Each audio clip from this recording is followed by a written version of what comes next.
लक्ष्य बनाकर अगर कड़ी मेहनत किया जाए तो हर मंजिल पाया जा सकता है।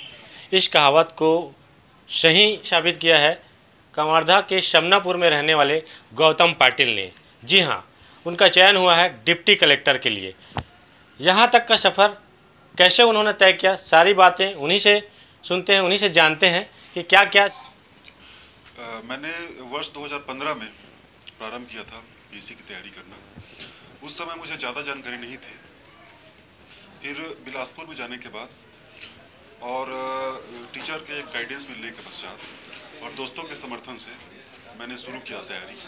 शुरू में तो थोड़ी सी परेशानी हुई, लेकिन सिलेबस, परीक्षा के पैटर्न और प्रश्नों के पैटर्न को समझने के पश्चात मैं अपनी तैयारी के लिए अग्रसर हुआ। फर्स्ट अटेम्प्ट में मैं प्री क्लियर किया, मेंस नहीं हो पाया मेरा।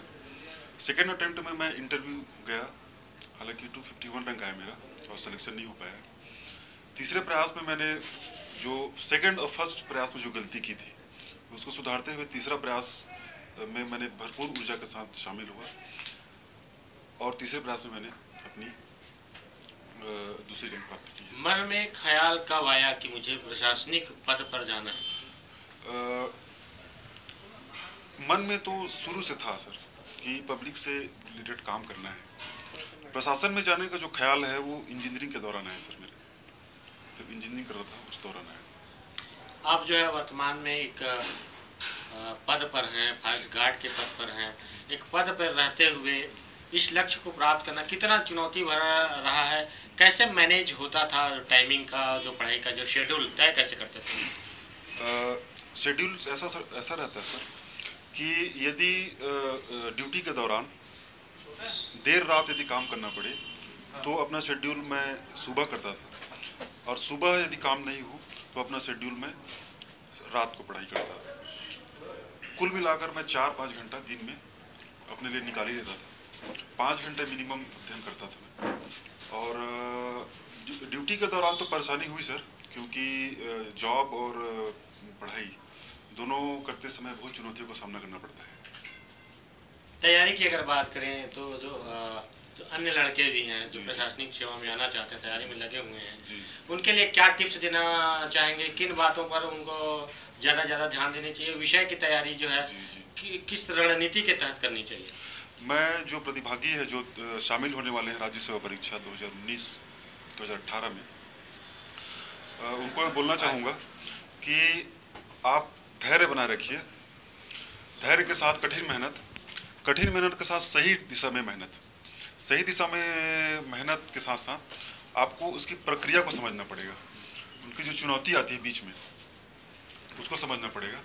लिखित अभ्यास, मेंस में आंसर राइटिंग प्रैक्टिस, ये बहुत ज़रूरी है। मैं प्रतिभागियों से बोलना चाहूँगा कि मेंस में आंसर राइटिंग प्रैक्टिस जरूर करें। कम बुक पढ़ें लेकिन बार बार रिवाइज करें। खासकर कोशिश करें कि सिनॉप्सिस बनाएं, क्योंकि मुख्य परीक्षा का जो पैटर्न है वो इस प्रकार है कि दिन में 2 पेपर होते हैं। तो यदि आप सिनॉप्सिस बना के तैयारी करते हैं तो आपके लिए बहुत आसानी होगी और आप अच्छे रंग से आप अच्छे अंक प्राप्त करके सफल हो सकते हैं।